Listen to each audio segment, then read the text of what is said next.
12.3 비상계엄 사태 이후 정치 지도자들이 적나라하게 보여주고 있는 한심한 모습에 우리 모두가 경악하고 있습니다. 민주화와 산업화를 동시에 이뤄낸 세계적인 자부심의 대한민국이었습니다. 어떻게 해서 카드로 지은 집처럼 이렇게 무너져 내릴 수 있는가?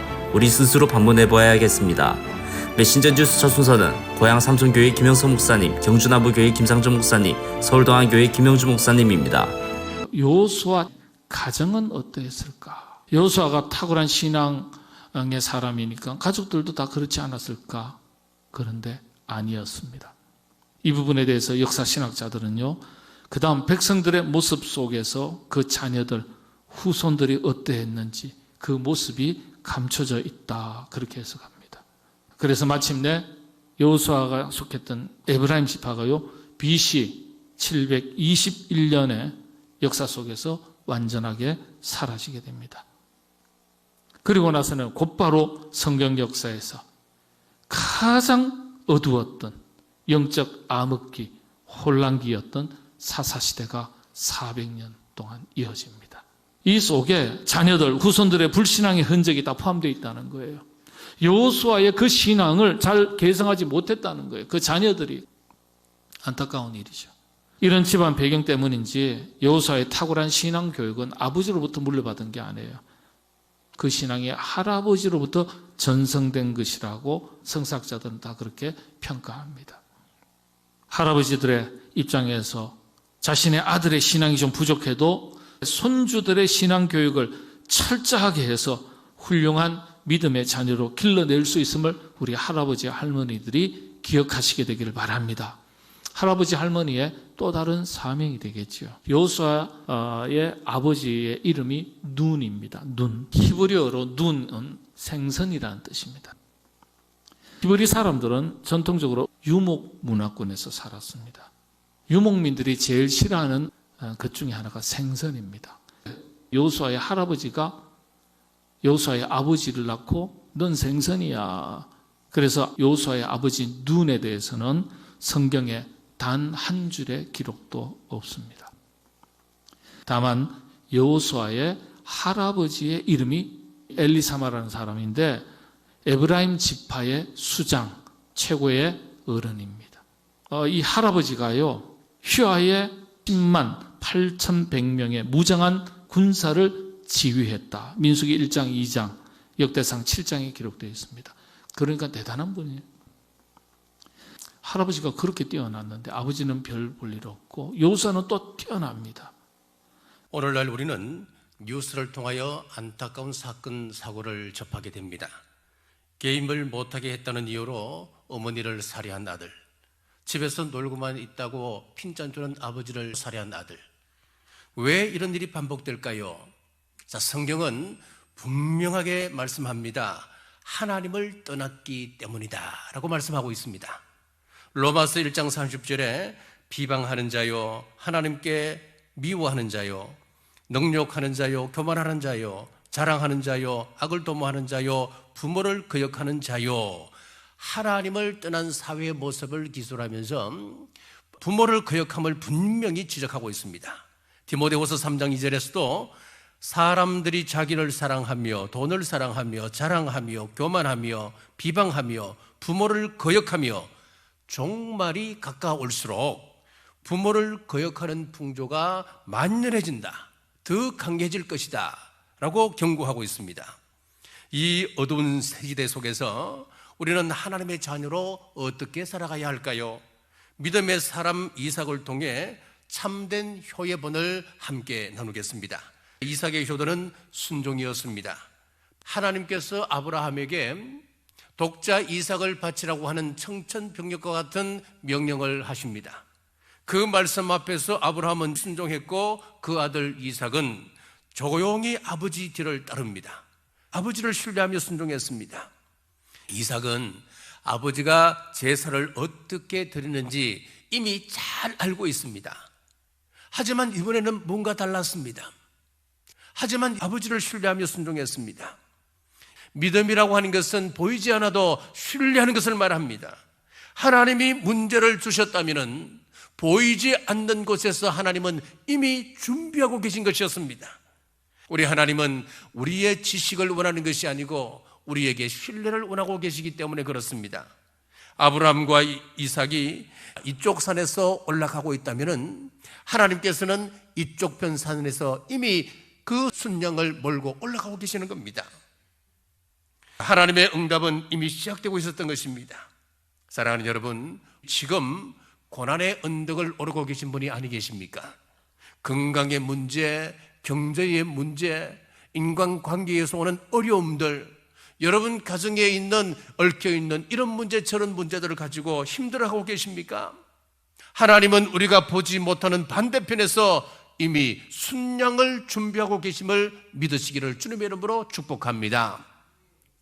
1994년 10월 21일 아침 서울교대 국어교육과 3학년 당시 21살이었던 이승영 씨는 성수대교 상판과 함께 20m 아래로 떨어진 16번 시내버스 안에서 목숨을 잃었습니다.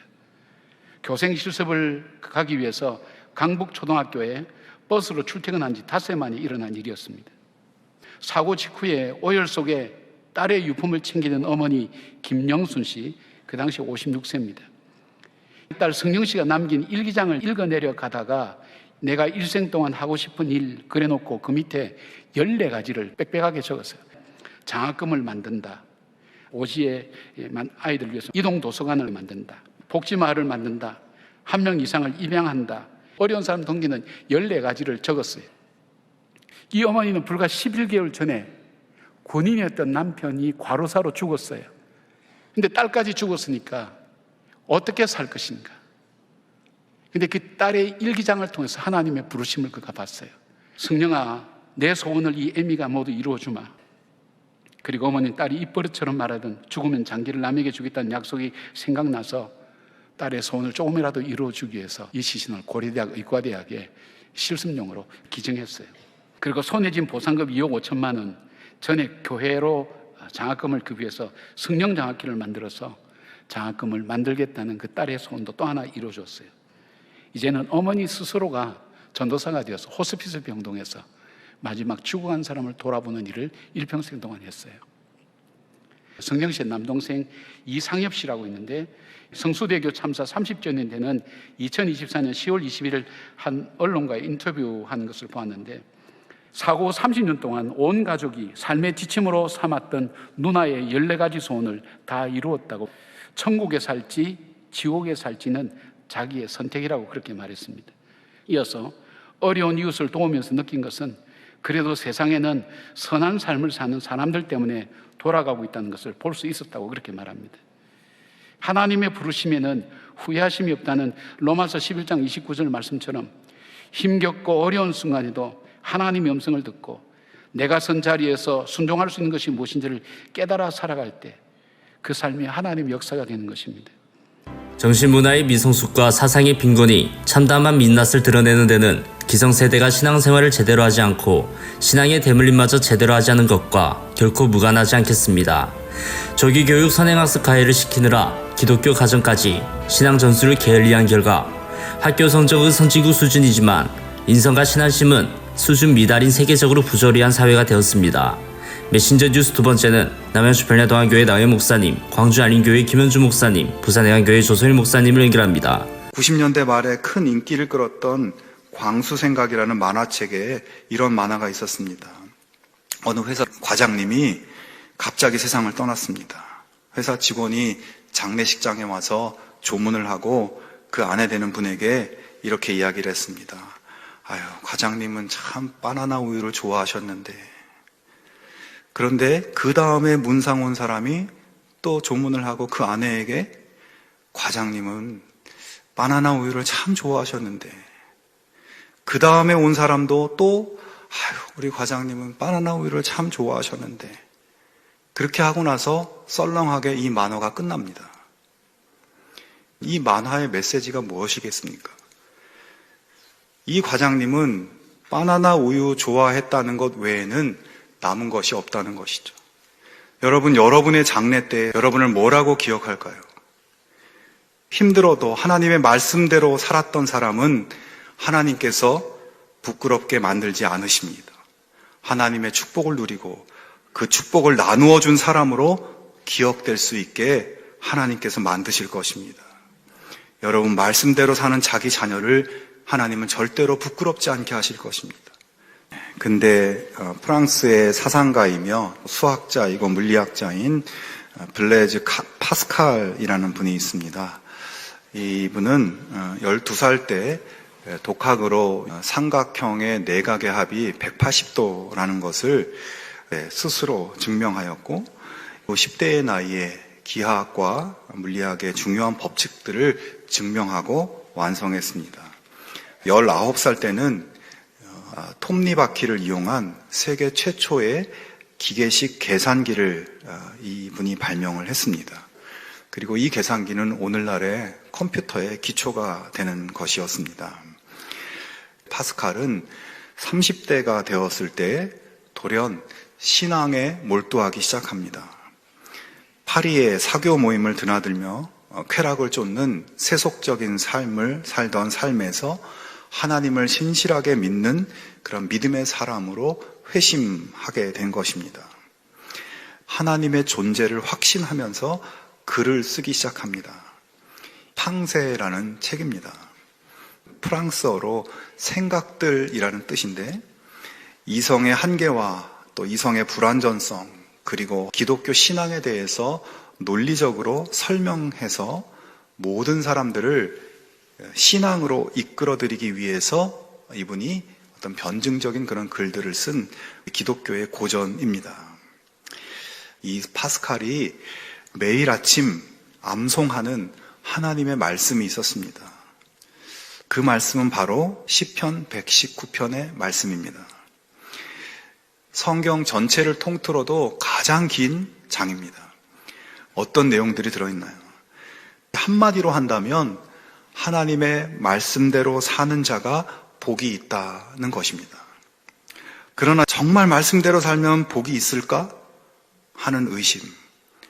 그건 그냥 성경이니까, 목사님이니까. 예를 들어 하나님 말씀대로 주일에 가게 문을 닫았는데 자꾸 마음이 흔들리고 믿음이 약해집니다.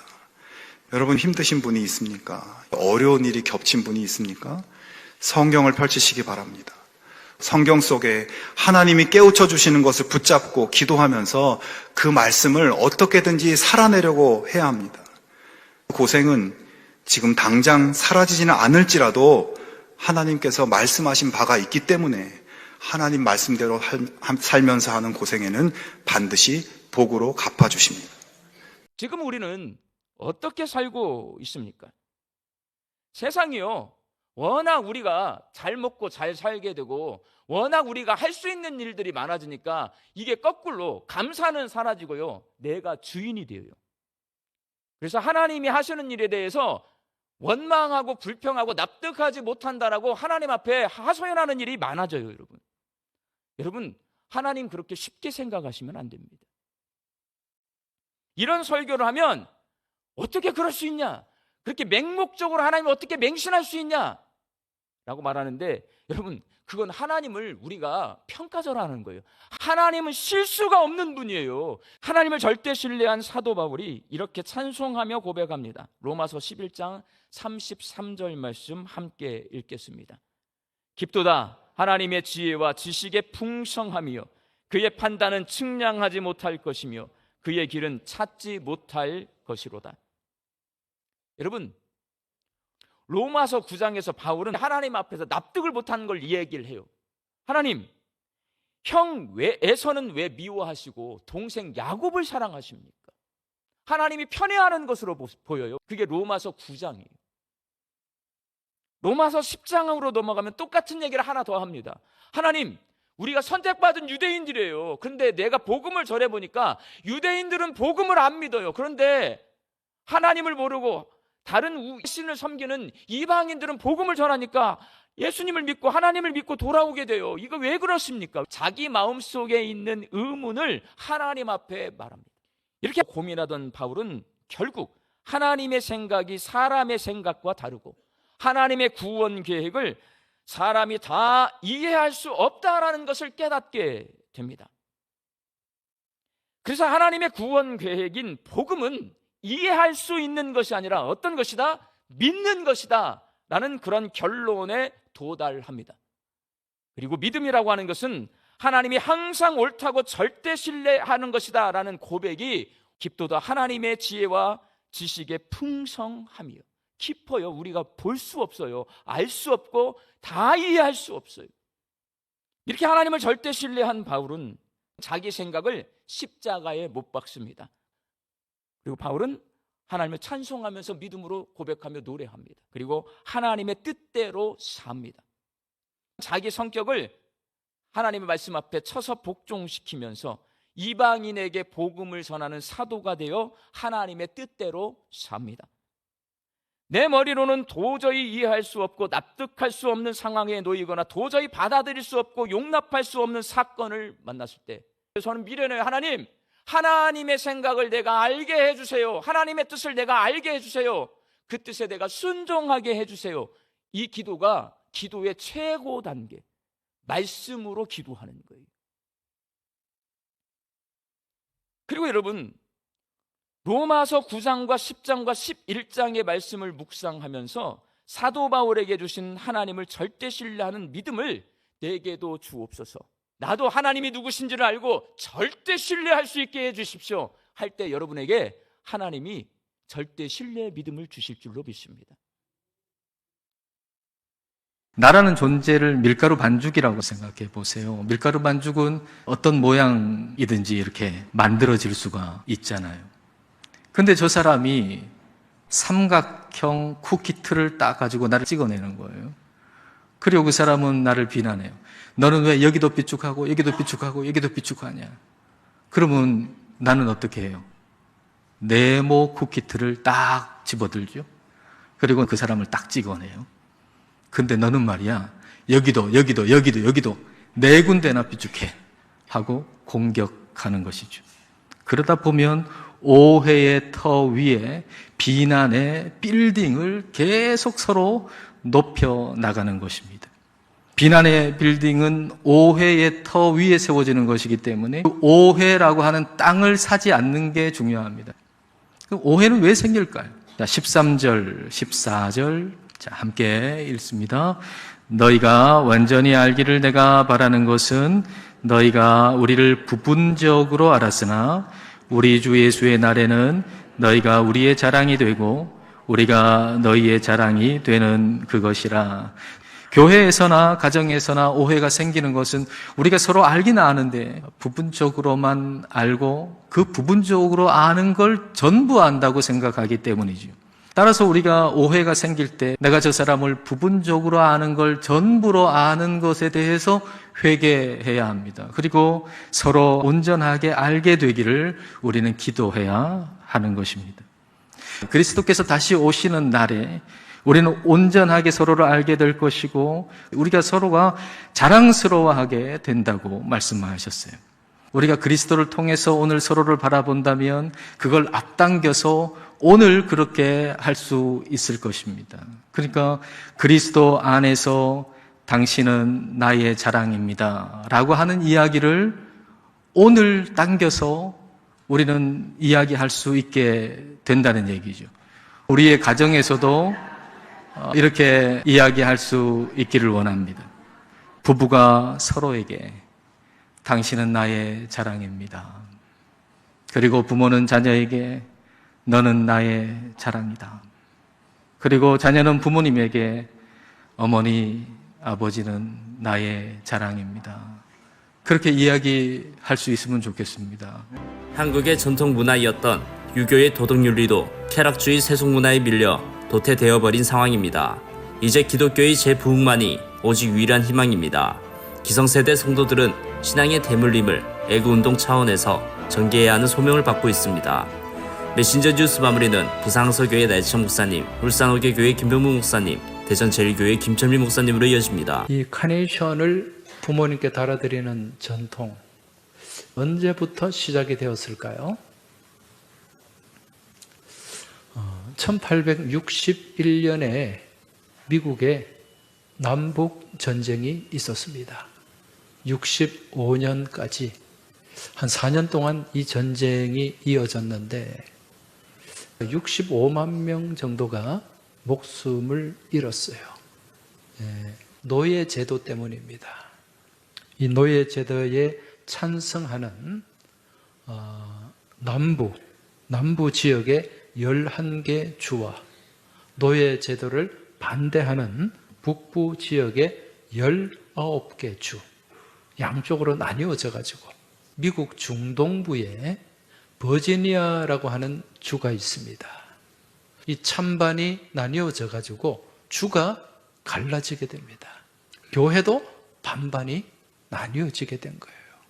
그러면서 하나님의 자녀들이, 하나님의 백성들이 서로 질시하고 또 서로 막 다투고 분쟁하는 그런 일들이 일어났던 거죠. 감리교회 목사님 딸 앤 자비스라는 분이 있습니다. 이분이 이러한 갈등과 반목을 하나로 통합하고 치유하기 위해서 기도하는 모임을 만들었습니다. 어머니들의 모임, 어머니의 모임입니다. 우리 부산에도 그렇게 기도하는 어머니 모임이 있죠. 마마 클럽이라고 기도하는 모임이 있습니다.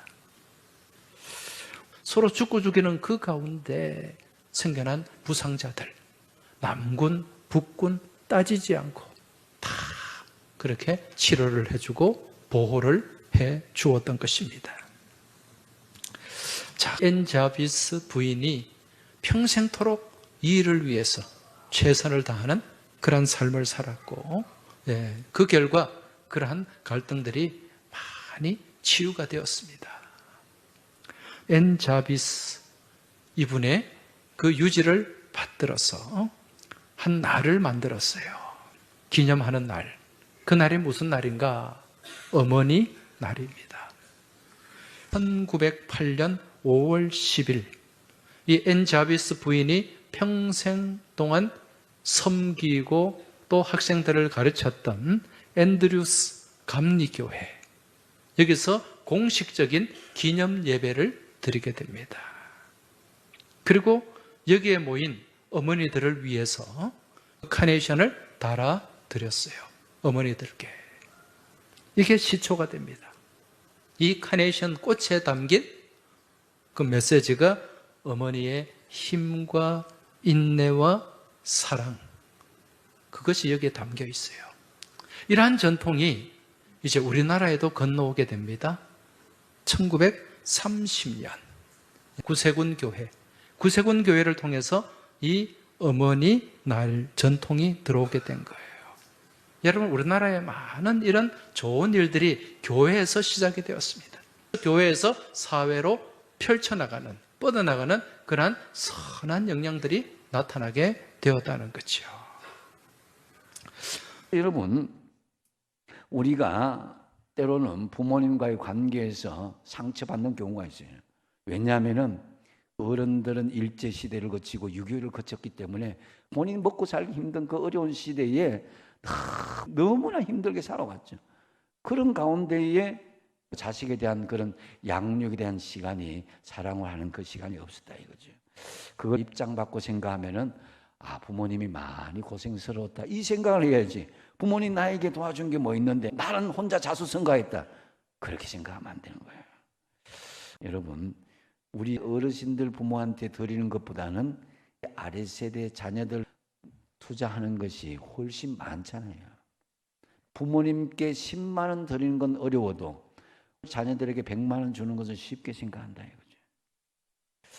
그래서 여러분, 보이는 부모님께 공경하지 않는 사람이 보이지 않는 하나님을 공경한다? 그건 거짓말이에요. 신명기 5장 16절 같이 읽어보겠습니다. 너는 내 하나님 여호와께서 명령한 대로 내 부모를 공경하라. 그리하면 내 하나님 여호와가 내게 준 땅에서 내 생명이 길고 복을 누리리라. 아멘. 세상 사람들 보면 살아계실 땐 부모님 잘 안 모시다가 돌아가신 다음에 제사를 드린다고 야단법석을 지고 무덤을 크게 짓고 요란하게 제사상을 차리는 경우가 있습니다. 그것도 보면은 그 죽은 이 조상 귀신이 복을 준다고 하는, 결국 부모의 목적이 아니라 자신이 복 받으려고 하는 그런 이기적인 마음에서 하는 것을 볼 수가 있습니다. 그래서 여러분, 부모님 돌아가신 후에 잘하려고 하지 말고 살아 계실 때 잘 해드리시기 바랍니다. 주 안에 있는 가정의 효도는 자녀를 주의 교훈과 훈계로 양육할 때 그렇게 효성을 다하는 자녀가 될 수 있음을 말씀하고 있습니다. 여러분, 4절에 또 아비들아 너희 자녀를 노엽게 하지 말고 오직 주의 교훈과 훈계로 양육하라 그랬는데, 성경적인 원리에서는 가정의 양육의 주체는 누구라고요? 아버지입니다. 아버지. 그런데 어떻게 양육해야 될 것인가? 청소를 안 하는 사람이 좋습니까? 청소해주고 잔소리하는 사람이 좋습니까? 자녀들에게 용돈 주고 잘해주고는 잔소리하다가 그거 다 날리는 경우가 있다는 거예요.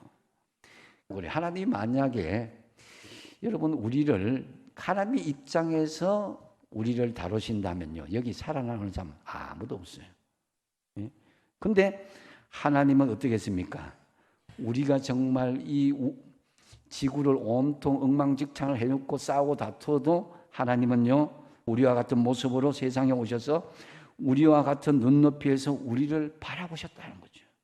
그리고 우리를 구원하셨습니다. 그렇기 때문에 여러분, 자녀를 노엽게 하지 말고 주님의 시각으로 바라보고 믿음으로 양육하시기 바랍니다. 여러분, 아버지 된 여러분에게 특별히 부탁드립니다. 아버지가 먼저 가정의 예배 회복에 앞장서 주시길 부탁드립니다. 아버지가 먼저 기도하기를 힘쓰고 아버지가 먼저 신앙의 본을 보이는데 힘쓸 때에 가정에 하나님의 은혜의 역사는 넘치게 될 줄로 믿습니다. 암에 걸린 분이 택시 기사를 하고 있었는데 종양내과 그 의사하고 만나게 됐어요. 택시 기사와 손님으로 만나서 이렇게 얘기를 나누었어요. 저는 아들 놈만 둘인데 어려서 품 안에 끼고 있을 때나 내 자식이지 이제는 커서 장가 보내놨으니 이래라 저래라 할 수도 없고요. 저들도 각자 마누라 눈치도 봐야 할 거고 살면서 신경 써야 할 것도 많을 거 아니에요. 애들이 오면 좋고 아니면 말고, 전화가 오면 와서 좋고 전화가 안 오면 바쁜가 보다 하고, 그러니 별로 싫은 소리 할 일도 없어요. 그러니까 오히려 애들이 더 편하게 저를 대해주는 것 같아요.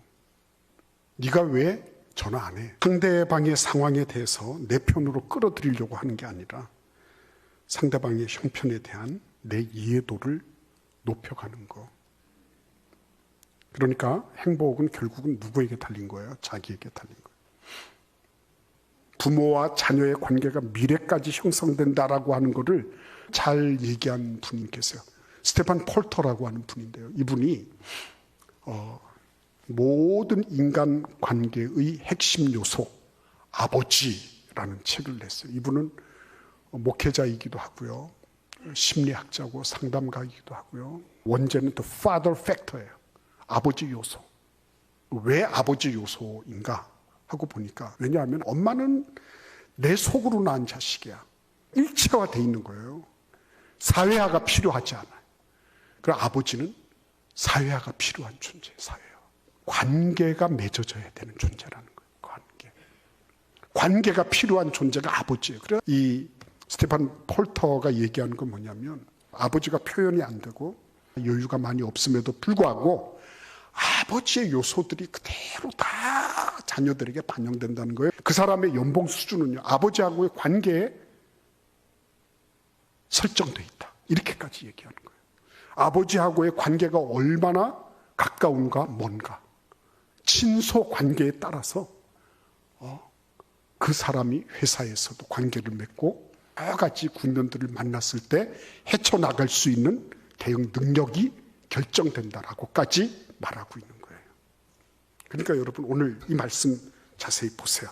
또 아비들아 너희 자녀를 노엽게 하지 말고 오직 주의 교훈과 훈계로 양육하라. 왜 아비들이라고 그랬죠? 그렇죠. 엄마는 자동이에요. 자동 생성. 자동으로 일체화돼 있어요. 아버지들은 어때요? 교육이 필요하고 훈련이 필요한 거예요. 근데 뭐라고 말씀하세요? 너희 자녀를 노엽게 하지 마라. 예. 이 얘기는 무슨 말씀입니까?